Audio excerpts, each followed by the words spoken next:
Okay mga kababayan, Chris Ulo po at welcome back po ulit dito sa ating YouTube channel. Okay mga kababayan, mga kanalays, pag-usapan ho natin itong si Aimee Mangusin. Aimee Mangusin. Aimee Duterte. Ang dami kasing ano nito no? Bansag nito no? Aimee Mangusin, Aimee Duterte, Aimee Lacson pa nga daw Sabi mga kababayan, masakit man ito mapakinggan itong isyong ito na kung saan mukhang madadagdagan ho ang kumakalaban dito kay Pangulong Bongbong Marcos. Mukhang madadagdagan ho ng sabi ba natin makakaaway, hindi naman siguro siguro madadagdagan ho ng babatikos dito sa administrasyong Marcos at especially rito kay Pangulong Bongbong Marcos. Dahil ho dito sa pagkatao ni Aimee Marcos, mga kababayan, mga ka-analyze.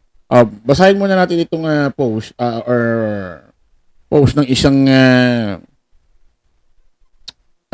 FB page na People's Tonight na kung saan ito raw yung pahayag ni Senadora Aimee Mangusin. Aimee Marcos, sorry. Basahin natin. Sabi ni Aimee Marcos, maliwanag na ang pag-aresto kay dating Pangulong Rodrigo Duterte ay bahagi ng malawakang pagsisikap ng gobyerno na pabaksakin ang mga Duterte bago mag-2028 election. Ito daw nangyaring pag-aresto kay Digong, maliwanag na pagpapabaksak sa kanila dahil sa darating na election 2028. Bakit tatakbo pa ba si Digong sa 2028? Grabe naman kayo, meron niyang video si Digong na kung saan inaalalayan ng kanyang mga ano ba tawag doon? PA? Ano ba? Hindi artista ba yan? Inaalalayan ng kanyang mga security personnel at ni Willie Rebillame. Ika na nga si Digong. Patatakbuhin niyo pa ng presidente ba? Oo, sa bagay, yan ang sabi ni ni Diwata. Ni Salpanelo, sorry. Mag-ano daw, Duterte. Si BP Inday Sara daw ang magpe-presidente. Si Digong naman daw ang magba-vice president. Or pwede rin daw mag-presidente ulit si Digong. Dahil nagkaroon na ng agwat. Kasi pwede yan mga kababayan Parang yung kay Trump, di ba naging presidente siya dati? Tapos nagpahinga siya, naging presidente muna si President ano pangalan nun? Yung kamukha ni ni Biden. Tapos tumakbo na si Trump ngayon, nanalo. Pwede yun pwede daw yun sabi ko nga grabe ito si Salpanelo kung talagang mahal, kung talagang turing niya kaibigan. Mahal niya ito si Digong. Matatakbuhin pa ba yung kaibigan mo na uugod-ugod na? Hindi mo malang mapayong magpahinga ka na. Mayor, Digong. Matanda ka na. Paubaya mo na sa mga anak mo tong usaping politika at huwag ka na makisali para di ka na nai-stress. Baka mapadali ka pa lalo. Hayaan mo na sa kanila yan. Asikasuhin mo na lang yung mga apo mo or bigyan mo ng oras yung sarili mo pa. Dahil alam naman tayo, pag tumatanda na medyo nalalapit na ang dapit hapon. Di ba dapat ganun ang banat, ito si Salpanelo, gusto patakbuhin pa. Kumbaga talagang pinipiga nila si Digong Sige pa, Digong, may papapakinabangan pa kami sa'yo. Kasi alam nila na kapag si Digong maluklok ulit dyan, makakakuha sila ng mga pwesto sa iba't ibang ahensya ng gobyerno. Or pwede ulit ito si Harry Roque maging spokesperson ulit. Then itong si si Salpanelo ay pwede ulit maging tawag dito, Chief Legal Counsel. Di ba? Kasi ng mga posisyon nila dati, nung panahon ng impyerno eh. Panahon ng impyerno, sorry. Panahon ng Duterte. Ito sabi ni Amy Marcos, ulitin natin. Maliwanag na ang pag-aresto kay dating Pangulong Rodrigo Duterte ay bahagi ng malawakang pagsisikap ng gobyerno sa pagbaksakin ang mga Duterte bago mag-2028 election. Ito daw yung pahayag ni Senadora Amy Marcos. Sinagot naman ni Pangulong Bongbong Marcos yan, mga kababayan. Kasi hindi maiwasang hindi sagutin ni PBBM ito dahil pinikap ng mainstream media, mga reporter yung statement ni Amy Marcos. So, no choice si PBBM. Kailangan niya sagutin yan. Sabi niya, everyone is entitled to their opinion. I disagree. Disagree daw si PBBM. Actually, may video ito eh. Pero ano pa ba ina-expect natin dito kay Amy Marcos? Isipin nyo, mga kababayan, nung panahong tinutuligsa ng pamilya Duterte, itong si PBBM, tinatawag na bangag, drug addict, minumura, doon sa Davao, sa Maisog, habang nandoon sa gilid ng entablado, ito si Amy Marcos, pinanonood niya ang mga Duterte kung paano bastusin, yurakan itong kapatid niya. Wala man nga lang ginawang pahayag na pagtatanggol ito sa kapatid niya. Laban doon sa mga binanggit na mga pamilya Duterte, laban sa kapatid niya, wala. Nung sinabi ni VP Inday Sara Duterte na huhukayin daw ni VP Inday Sara Duterte si Ferdinand Marcos Sr. at yung bangkay itatapon sa West Philippine Sea, wala nga siyang ginawang pagpapahayag doon na pagtatanggol doon sa tatay niya. Pero eto, pagdating kay Digong, hindi mo talaga makaintindihan ano ba klase dugo meron ito? Iba yata dugo nito eh. Talagang hindi yata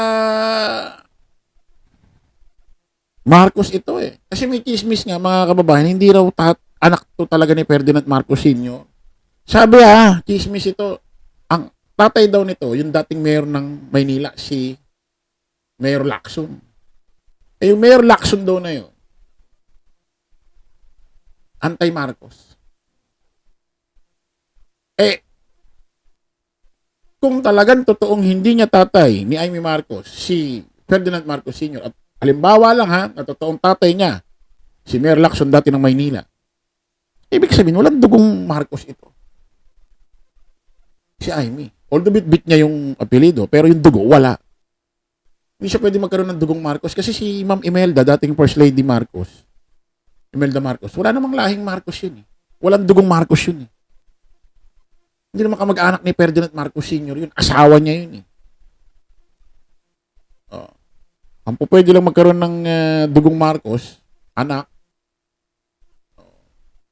ni Ferdinand Marcos Sr., lola ni PBBM, lolo ni PBBM, yung mga side ni Ferdinand Marcos Sr. Pero itong si Ma'am Imelda Marcos, yung dating First Lady, walang dugong Marcos yan kahit asawa niya. Kasi hindi niya nakadugo yan eh. Maging asawa niya eh. Kung doon lumabas si Amy, siyempre, kay Ma'am Imelda, kung sakaling hindi talaga totoong anak ni Ferdinand Marcos Sr. ito, walang dugong Marcos to. Sabi yung dating mayor ng Maynila na si Lacson, anti-Marcos. Isipin mo kung totoong tatay niya si Mayor Lacson, halimbawa lang. Magtataka pa ba tayo? Bakit antay kay PBBM ito?